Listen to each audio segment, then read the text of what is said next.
When you hear the word Bhagavad Gita, you probably imagine warriors, chariots, and an ancient battlefield. But most of us are not holding bows and arrows, right? We are holding childhood trauma, anxiety. We are holding back tears in office bathrooms. We are stuck in traffic, in decisions, in guilt, and in shame. So, how does a 5,000-year-old battle manual help your 9 a.m. anxiety? The truth is, Bhagavad Gita is not a battle manual. Even before the war began, Arjuna dropped his bow. Arjuna, like most of us, was stuck in an inner battle. He couldn't bear the thought of hurting people he loved, his teacher, cousins, brothers. And Krishna didn't just say, "Be strong, you got this." He gave Arjuna the mental tools that gave clarity, steadiness, and the ability to act without emotional chaos. We are not discussing Mahabharata here. The idea is, if Arjuna could find stillness in the middle of a war, maybe we can too in our life. So, here are 3 tools from the Gita that will help you deal with your inner battles. Hi, I'm Gayatri Arvind, founder of Abasa Rehab and Wellness. We offer residential rehabilitation for people struggling with addiction, mental health disorders, eating disorders, and chronic conditions. Over the past 6 years, we have helped over thousands of people reclaim their lives through personalized care. Through this channel, we share practical wisdom to empower your mental health. Tool 1. Nishkama Karma, effort without attachment. Let's say you're preparing to become a topper in your exam. You've studied for weeks, woken up early, skipped outings, given your best. And then the result comes. It's not what you hoped for. And suddenly that voice kicks in. All that effort for what? That's what happens when your mind clings to the outcome. It hijacks your mental peace and it will make you feel unmotivated. This is when a lot of people choose some other harmful distractions to cope with that failure. That's why this tool helps a lot. Nishkama means without craving. Karma Yoga means sincere, conscious action. Together it says, do your work with full sincerity and let go of the result. Now, how do you apply this tool practically?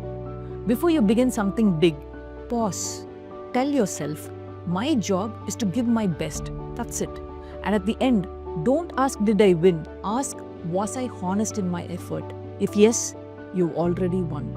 This small intention and check-in will train your mind to measure your self-worth through your effort and not the result. When you practice this, when you shift your focus to effort instead of obsessing over outcomes, something beautiful happens. Your mind will get lighter. The pressure to succeed will reduce. You stop judging yourself for things outside your control. That inner tension, the one that says, what if I fail, begins to go away. It will relax your nervous system, and when your nervous system relaxes, your performance actually improves. Tool 2. Sakshi Bhava. Be a witness, not a prisoner. Sakshi means witness. Bhava means inner state. It teaches you are not your thoughts. You are the one observing them. This tool helps in moments when your mind takes over and starts spinning stories, like when you're overthinking before a meeting, when your brain replays old arguments, when you feel hurt but don't know how to express it, or when you're about to send that angry text and something tells you to stop. For example, imagine you're in an argument, you feel disrespected, and your mind begins to think, they never listen to me, and I'm always the one hurt. You snap at them and then later you feel guilty about it. Sakshi Bhava says, don't fuse with the emotion, witness it. When you feel angry, pause and label it. I'm noticing anger. And when you're afraid, say, I can see fear. You can even practice this tool daily alone. But try this. Sit quietly for 2 minutes every morning. Whatever thoughts arise, label them gently. Worrying, planning, judging. Then remind yourself, this is just a thought, not the truth, not me. With time, the gap between your emotions and thoughts begin to grow. Sakshi Bhava trains your mind to press pause in all these emotional moments. And when you do that, the emotional storm starts losing power. The emotion will still come, but it will not be powerful enough to drown you. Tool 3. Buddhi Yoga. Let wisdom lead, not impulse. Buddhi is your inner intelligence. Yoga is the practice of staying aligned with it. Let's say you're scrolling Instagram.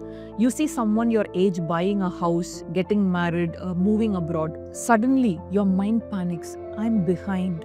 And it has the power to create a chain of reactions. Out of that panic, you might apply for jobs you don't even want, jump into relationships or decisions that aren't right for you, or you may say yes to things just to escape that feeling of feeling behind. And each time you act from panic instead of clarity, you drift further away from what's true for you. That's how inner battles begin, between what you really want and what fear is pushing you to do. So, whenever you see your emotional brain taking the lead, Gita says you to pause and ask yourself, is this choice coming from fear or calm? Now, this pause and question will activate the logical part of your brain and helps you make wise decisions. If you make this a constant practice, whatever the situation is, you will cultivate a habit of activating your wiser self. And slowly, you will stop reacting from old patterns and trauma. You will start choosing with calm. And finally, you don't have to master all three. Just start with the one your soul needs right now. If you're struggling with failure or fear of failure, try Nishkama Karma Yoga. If you are anxious, overthinking, or drowning in thoughts, try Sakshi Bhava. And if you are struggling with decision making, comparison, or making panic driven choices, then try Buddhi Yoga.